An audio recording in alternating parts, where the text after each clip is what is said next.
po tayo ngayon dito po sa Midway College, dito po sa may Bitas.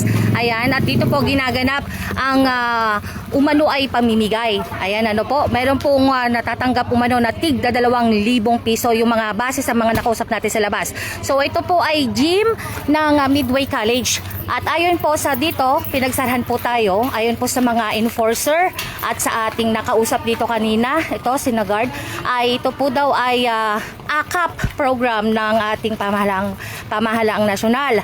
At ito nga po ay ginaganap dito sa private na lugar, ano po, ayan. At dito po ay pinalabas kami kanina.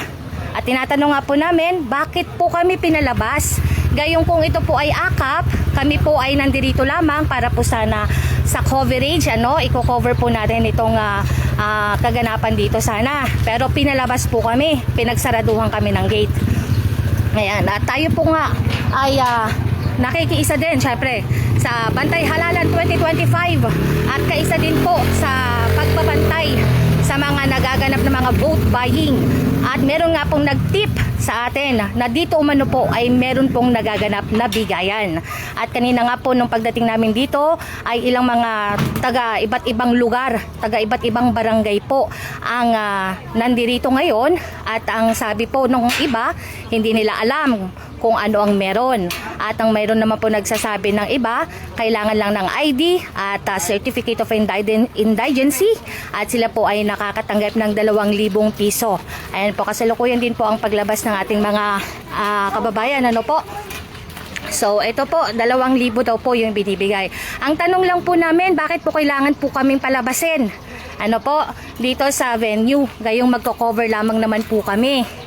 Ayan, kung ito po ay AKAP program ng ating gobyerno, ito po ay programa ng gobyerno na dapat po natin lang na ipaalam din po sa ating mga kababayan na ang gobyerno po ay may mga programa na nakatutulong sa ating mga kababayan. Ngunit ang tanong po, bakit po bawal ang media?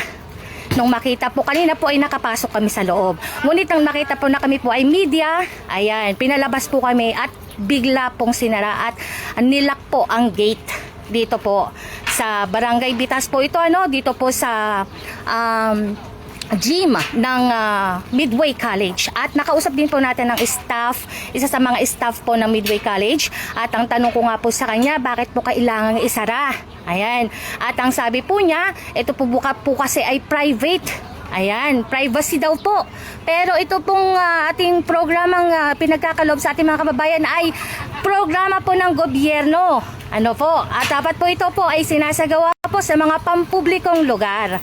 Ayan. At ito po ay dapat ay open sa ating mga media. Nang sa ganun naman po ay atin pong makover. Ano? At ito nga po, ang sadya po namin dito, meron nga po kami natanggap na tip sapagkat ayan. At dito nga po kami, meron po kami natanggap na tip. Sa di umano po ay pamimigay nga po ng pera. Ano po, ayan. At dito nga po ay inalam po namin kung ano po ang mga kaganapan. At maayos naman po kami nakipag-usap sa mga tao, sa mga nakakasalubong po natin. Although ang iba po medyo hesitant ang sinasabi po, hindi nila alam kung anong meron. Meron po nagsasabi, meeting daw po